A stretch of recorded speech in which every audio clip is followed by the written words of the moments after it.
So hi, welcome to Growing's podcast. I'm Shane, I'm and Gloria. we're here with Andrew from Eidola. and we're some questions today about their new album Mend. So congrats on that, by the way. How do you feel about the response to the album so far?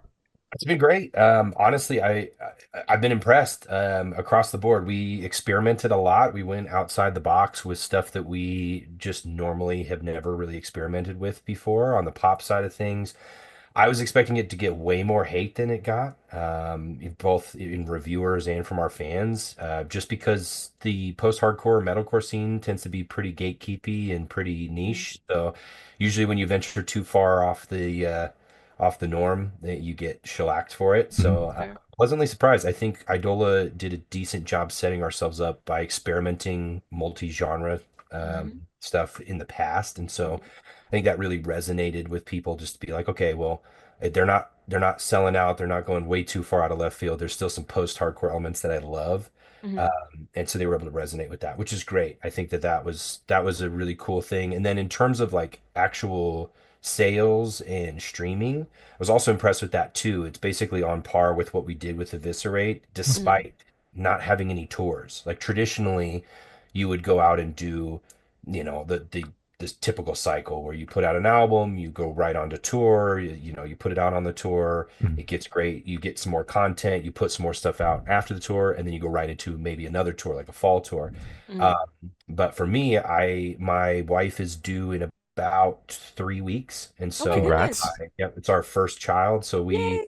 originally had some amend tour booked for February, so Mhm. to Hmm. come right off of the album release, go right into mend tour, and Hmm. I wanted to be here for the third trimester and the birth, Fair. so I was Yeah. like, I think I'm gonna we'll have to Yeah. kind of take the L on this one and Yeah. and postpone it, but all for the best. So just to see it perform as well as it did in spite of those obstacles was really cool.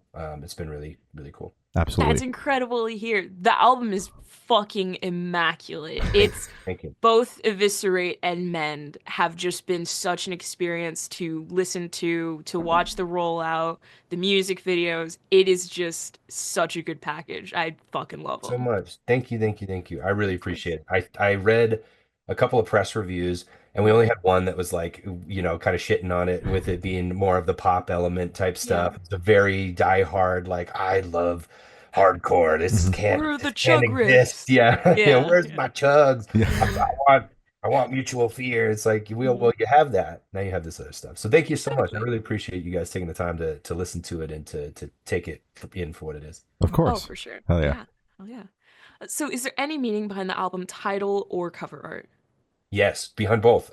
So with Eviscerate and Men being a double album, Mm, focused on the light and the dark in the most simple terms. The the titles we went through probably 20 different iterations of those titles. We wanted to come up with we'd even done different languages. We started in Latin ooh. and looked at like Lux and like these different origin root languages, even in Mm, Greek, of like, okay, how do we juxtapose dark and light? How do we mm, juxtapose, chaos and consistency, chaos and mm, order, peace and war? How do we encapsulate those dichotomies in the mm, best way with two words that we feel are the most appropriate? And so we had gone back and forth. We did, like I said, probably 20 iterations of that concept, and mm, finally, it just like I think we were on like a little, I think Sergio and I were on a DGD tour or something, and it just like clicked. And I was like, wait, these two. yeah. And Eviscerate and Men just seem to like carry the weight to Mhm. them with all Mm-hmm. these different meanings behind them. You look at Eviscerate and it conjures imagery in your head about Yeah. the violence and the chaos that album encapsulates, and then Mm, Men being a juxtaposition of that, of healing, of forgiveness, of reconciliation, of coming out of a period of turmoil and loss, and what does it take to mend that? What does it mm, take to sift through all of the emotional nuance to get to the other side of it? And so those two juxtapositions in the titles was really important to us. I think that for Men was it's just a perfect title for that. And then the artwork for both of those. Dan Schaub is an incredible artist. I think he's a mm, once in a generation style artist. He makes all of these masks by hand. He yeah. handcrafts them. and he's just we met him one time. He came to a show in Boston, and he's the best way I could describe him is like a he's like a Lord of the Rings elf character in That's real life. fucking It's awesome. fucking awesome. The That's guy awesome. Mhm. is That's like dope. he's just tall. He's like a Legolas guy. He's just Yeah. he's a gorgeous human being, and he's just like got Uh, this long flowing hair and just super kind, very gentle hearted, and an incredibly talented artist. And so when we came back to him after The Architect and we said, hey, we have got this grand concept, mhm. we have this demon versus angel mask thing that we want to do. Is this something you're open to? And we worked out an agreement with him, and he made them from scratch. And then we were like, okay, you could send the mask to us. We'll try to cover the photo shoot and do all that. He's like, no, I could take the photos too. So he ended up doing the photography for the Oh covers. wow, God damn. I know, just way an above me. animal. I mean, just an animal, man. Yeah. So cool.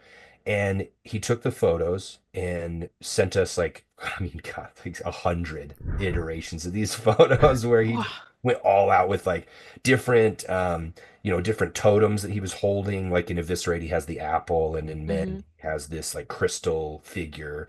He had different kind of totems that he was using in the photos, different poses, different angles.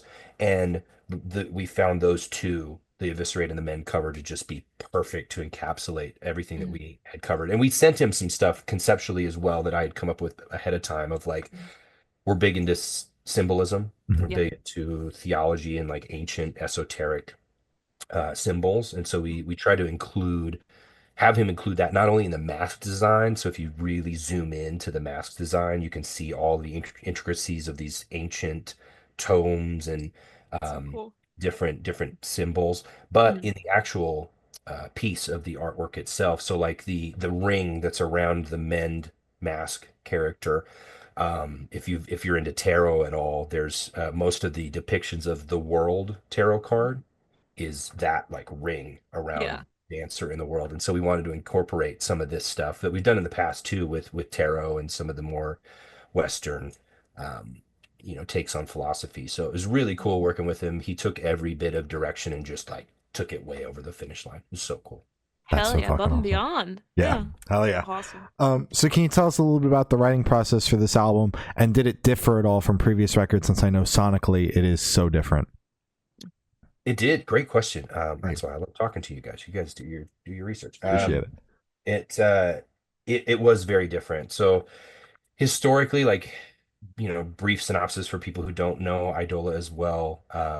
It started as like a jam band Mhm. between the four of us. Hmm. It was me, Matt, James, and Matt Domer.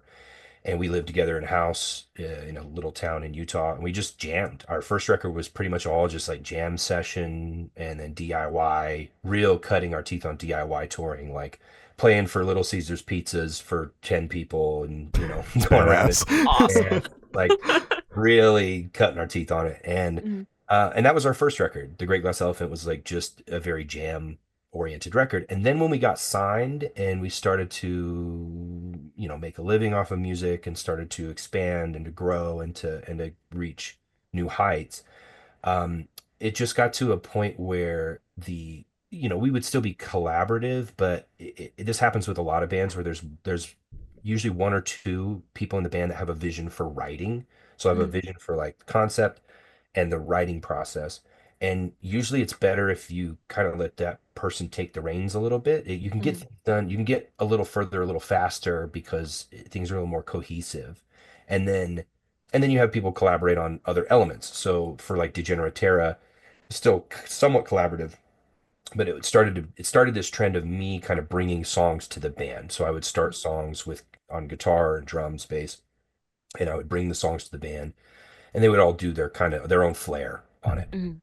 And then progressively, as each album went on, I did take a little bit more creative control over the writing and recording side of most of the instrumentation. So like to Speak to Listen, Architect, Eviscerate, and Mend, well, up to Mend, I did pretty much all of the bass, writing and recording, and then pretty much all, I would say 90-ish% of the guitar of Mhm. like the Mhm. main, like the substantive guitar stuff. And then when Yeah. Sergio joined, we had a really cool dynamic shift where Mhm. with the Architect, I'd still bring the songs to the band, and then Sergio would be like, okay, I'm going to throw my flair on it.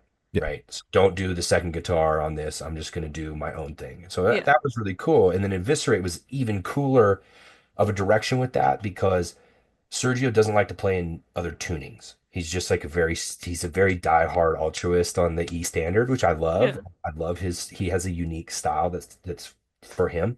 Hmm. But Eviscerate for me, I was like, give me the seven strings, give me the drop G, give me Yeah. Yeah. Yeah. give me just the heaviest, Get nastiest weird with ball it. tones. Beef it Yeah, up. get wild, right? Hmm. And Sergio's like, yeah, I'm gonna stay in standard. And we're like, okay, cool. That's cool and He's like, all. I'll write the breakdowns the way Yeah. I sound, Exactly. And but that gives you this really unique layering on that record that Oh yeah. a lot of bands don't have, which is you have this sonic template of headroom of like, your subs and your kicks and toms and your bass.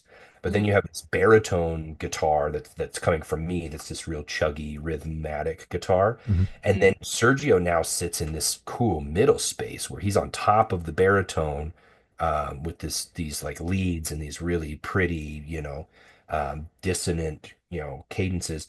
And then Hmm. on top of that, you've got the vocals and the cymbals and the production. And Oh so, really cool way that one came together. And so, leading up to that, contextually for Mend, it was it was the most collaborative record that we'd made in a long time, where yeah. I'd still had a lot of the songs fleshed out, but we left ourselves a lot of room to work with multiple producers and Hmm. co-writers in terms of like Renaissance. We worked with a guy named Leo Bagel, who's a phenomenal piano player. He's in a Hmm. band um,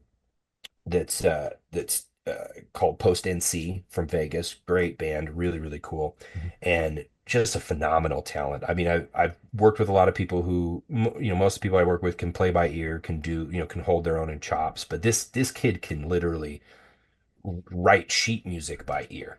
Ooh. Like That's wild. just Wow. insane. I mean, Yeah. he's like a Juilliard level piano player. It's super Yeah. fun to work with, really, really cool. And so we left ourselves a little open there. There was probably two or three songs on Men that didn't make the cut, that we had tried to flesh out collaboratively, just weren't really working. But like it lent itself to the Leo Bagel collaboration, where Mhm. he could Hmm. come in. We're like, we need a ballad. Hmm. Can we workshop this together? And Yeah. he's like, yeah, let's do it. And it just turned out beautifully. And then the other component was like I had some songs, some like little clips that I had a repository of like 100 ideas, random ideas on my laptop that just never got completed, just when you start a riff and it kind of works for the time. And I had one that had been sitting there for like probably 2 years. It was just this little synth riff and some kick pattern stuff. And Sergio and I were like, well, we need a closer, need an album closer. Hmm. And so I'm like, well, I got like 100 random ideas. Let's go sift through some stuff. And so I'm opening up these different ideas, and it basically what turned into Revelation Mhm. was what popped up, and dun, dun, dun, dun, dun, and I'm like, and we both were like, oh shit, that's actually really good. What where Yeah. can we take this? And it was me, him, and Marco Kubo from Vela Maya because I was living with them in LA at the time. Mhm. And we just sat for like 8 hours that day. Like as soon as we heard that, we're like, that's it, let's go. Hmm. And we just sat there and we wrote that whole song and fleshed it all out, did all the vocals in one sitting basically. And that was really I hadn't done that with a band in a really long time, pretty much since the original Idola days, like 10 years ago. So it Damn. was really cool to like get that magic back of like collaborating in person and just and letting it roll. So that was the difference on this record. It was definitely more collaborative, especially with Sergio, with him and I living in the same place. It was really Hmm. cool to like feed off of each other's energy and try to Yeah. bring new things to the table. And he's got such an eclectic influence when it comes to pop and acoustic Americana.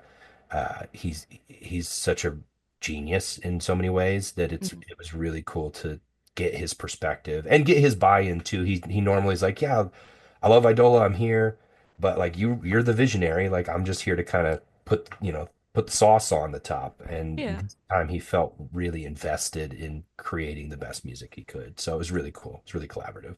That's It's so great awesome. to hear that the writing process is still evolving, it's ever changing. That's a sign of an incredible band. That's fucking Thank you. awesome.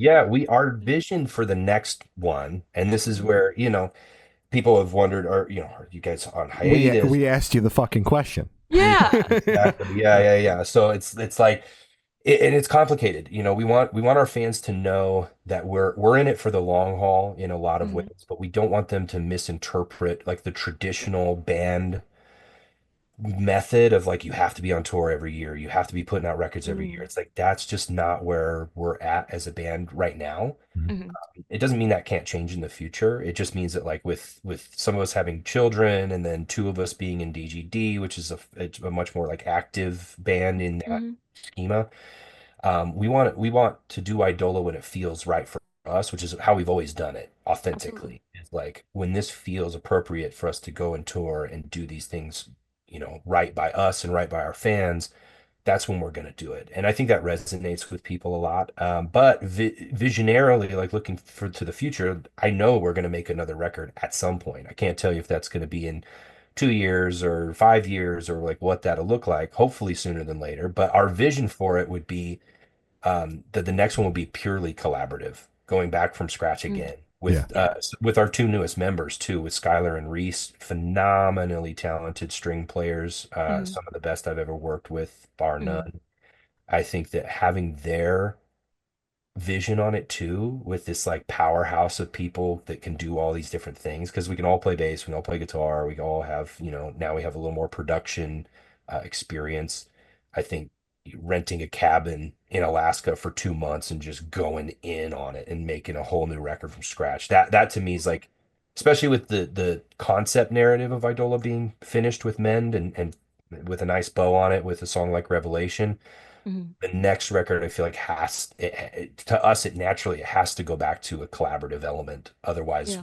kind of spinning our wheels trying to recreate something we've already done Yeah. Mhm. versus trying to, like you said, evolve into and explore something new. I think a lot of bands get stuck in that rotation of how do we recreate the success we had Mm. on this record. We don't want to do that. We just want to find new ways to express ourselves in a new modality in which to do so. So That makes sense. Absolutely. Yeah. So you mentioned that there were actually a couple tracks that didn't quite make the cut for men. So I'm curious on if there were any songs that did make it on the album that were on the cusp of getting cut because they were taking a little bit longer. it's a great question. Yeah. Yes, yeah, there were a couple. Mhm.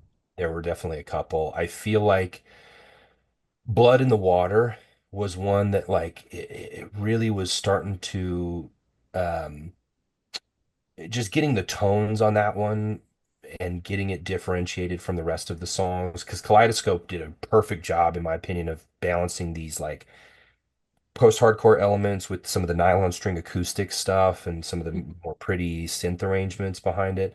I feel like that song really captured it. And then when you get to Blood in the Water, it's still got this kind of like vibed out flamenco tone in the verses and then some heavier stuff in the choruses. Mhm. It was really how do we diversify this song from Kaleidoscope and give it its own life and then like bring the production to the next level. And that was a little tricky. It was a little frustrating. We ended up using Mhm. probably 7 or 8 guitars on that song. Damn. Oh. Get the tones. I mean that there's the bridge part where there's a real spanky the Mhm. really spanky guitar solo. God, we went through, yeah, we tried like 6 or 7 guitars and all the Dang. different pickup selections, 5 different amplifiers, just to Mhm. make sure that we were leaving no stone unturned to try to get to the best tones that we could and give Mhm. that song a lot of life. Yeah. That one for sure, I feel like was definitely on the chopping block for a little bit. And then the one song that, the one song that got cut that I was hoping we could work it in was a song called Medicine King, Mm. and it was really cool, but we went through like 6 different versions of that song, Dang. different arrangements, different. We tried different keys. We tried modulating it into different keys, Mhm. and it ended up sounding okay. It was okay. And then by the end Oh. of it, we were like, all right, well, all the other songs are up here. This song is Mhm. like not Mm. quite hitting the cut. So Yeah.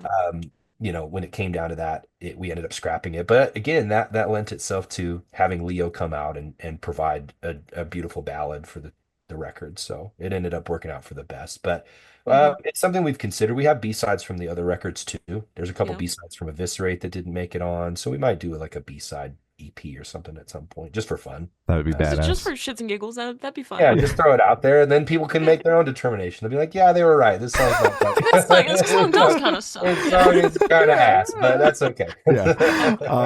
So where is your headspace at while you guys are working on this album?